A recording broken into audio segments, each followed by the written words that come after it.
தென்னாடுடைய சிவனே போற்றி, எந்நாட்டவர்க்கும் இறைவா போற்றி. அனைத்து தமிழ் உள்ளங்களுக்கும் கனிவான வணக்கங்கள்.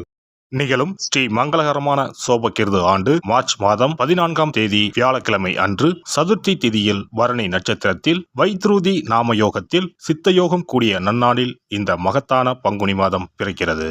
பிறக்கும் இந்த பங்குனி மாதத்தின் கிரக நிலைகளை பார்க்கும்போது மேசத்தில் குரு பகவானுடன் இணைகிறார் சந்திர பகவான். கன்னி ராசியில் கேது பகவானும் மகர ராசியில் செவ்வாய் பகவானும் உள்ளனர். சூரிய பகவான், புதன் பகவான், ராகு பகவான் மீன ராசியில் சஞ்சாரம் செய்கின்றனர். கும்பராசியில் சனி பகவானுடன் சுக்கிரன் உள்ளார். இம்மாத கிரக பெயர்ச்சி என எடுத்துக்கொண்டால் செவ்வாய் பகவான் மகரத்தில் இருந்து கும்பராசிக்கு பெயர்ச்சி அடைகிறார். சுக்கிர பகவான் கும்பத்தில் இருந்து மீனராசிக்கு பெயர்ச்சி அடைகிறார். சந்திர பகவானை பொறுத்தவரை மேசத்தில் ஆரம்பித்து 2.25 நாட்கள் வீதம் 12 ராசிகளை கடந்து ரிஷபத்தில் அமர்ந்து பலன்களை தரப்போகிறார். இம்மாத சிறப்பாக குரு பகவான் நீச நிலையில் இருந்து வக்ர நிலைக்கு மாறுகிறார். இதன் காரணமாக உச்ச பலன்களை அள்ளித் தரப்போகிறார் குரு பகவான். இந்த கிரக அமைப்பினால் உங்கள் வாழ்வில் ஏற்படக்கூடிய சுப மற்றும் அசுப பலன்கள் என்ன என்பதனையும், அசுப பலன் ஏற்படுமாயின் ராசிக்காரர்கள் செய்ய வேண்டிய பரிகாரம் என்ன, வழிபட வேண்டிய தெய்வம், வழிபடும் முறை என்ன என்பதனை பற்றி விரிவாக காண்போம்.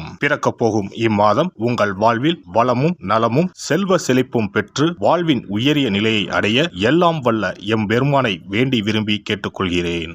ரிஷபராசி அன்பர்களே, இந்த மாதம் கௌரவ பிரச்சனைகள் உண்டாகும்.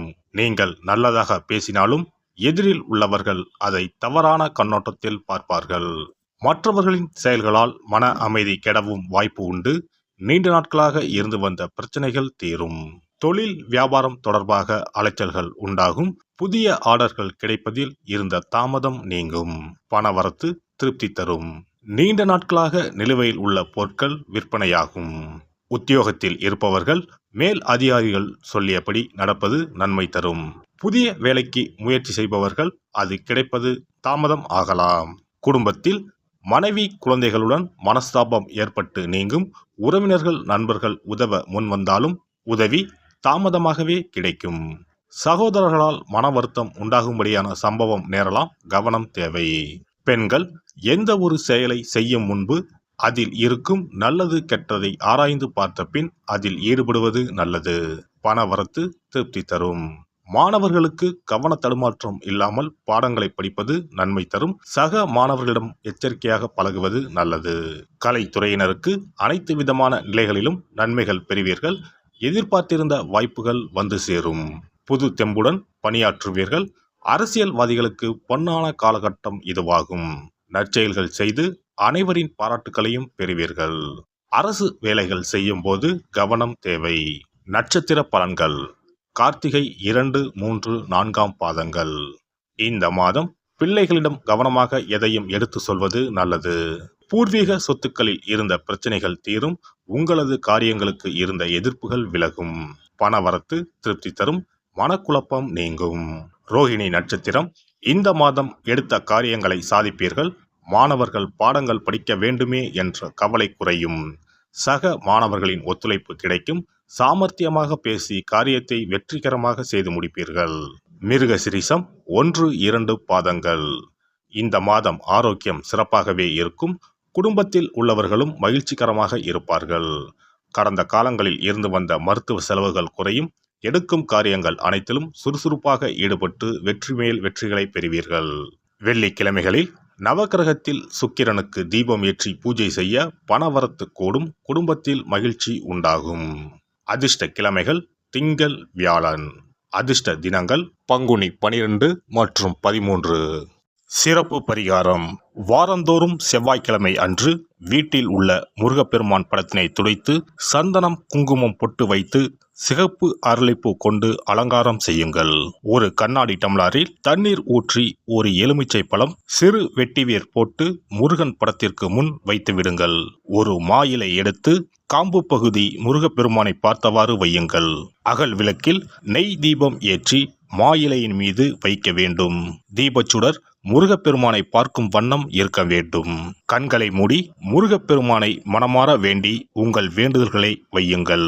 பூஜை முடிந்த பிறகு அடுத்த நாள் டம்ளரில் உள்ள எலுமிச்சை பழத்தை உங்கள் வீட்டை சுற்றி திருஷ்டி கழித்து போட்டு விடுங்கள்.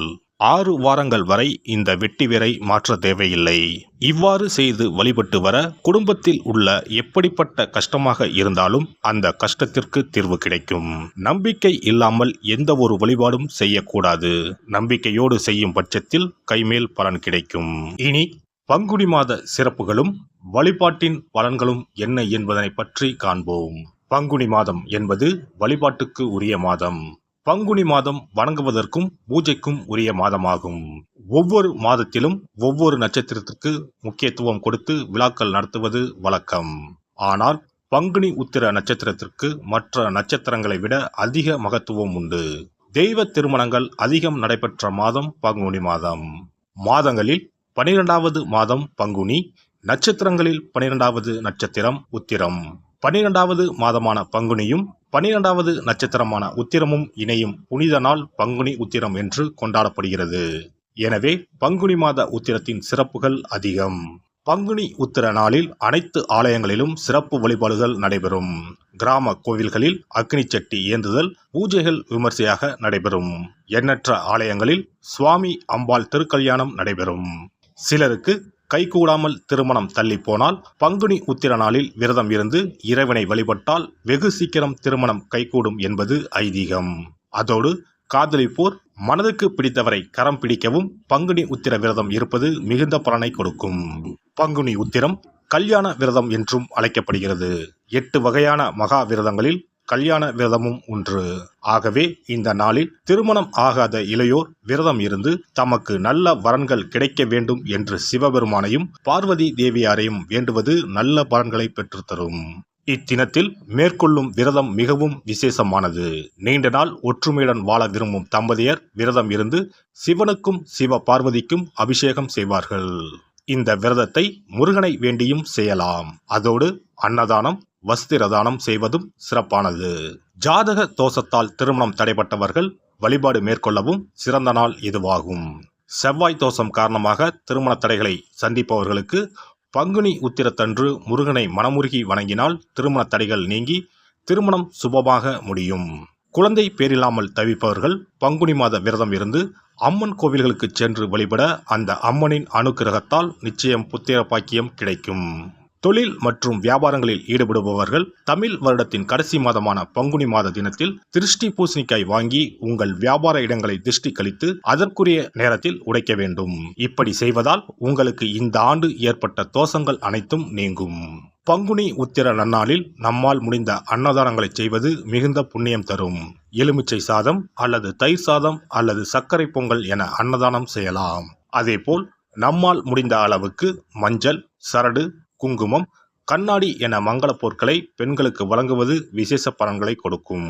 முருகப்பெருமான் நமக்கு இதுவரை இருந்த காரிய தடைகள் அனைத்தையும் களைந்து நமக்கு நல்வழி காட்டி அருளுவார். பங்குனி மாதத்தில் அனைத்து நாட்களிலும் கோவிலுக்கு சென்று வருவது மிக்க பலனை தரும். மேலும் செல்வ செழிப்புடன் வாழ்வதற்கு உதவும். எல்லாம் வல்ல இறையருளால் நீங்களும் உங்கள் அன்பு குடும்பமும் உடல் நலம், நீலாயுள், நிறை செல்வம், உயர் புகழ், மெய்ஞானம் ஓங்கி வாழ்க வளமுடன். இந்த வீடியோ பதிவு உங்களுக்கு பிடித்திருந்தால் லைக் பண்ணுங்க, கமெண்ட் பண்ணுங்க, ஷேர் பண்ணுங்க. மறக்காம சப்ஸ்கிரைப் பண்ணுங்க. பக்கத்துல இருக்கிற பெல் பட்டனை கிளிக் பண்ணுங்க. நன்றி, வணக்கம். ஓம் நமச்சிவாய. சிவாய நம.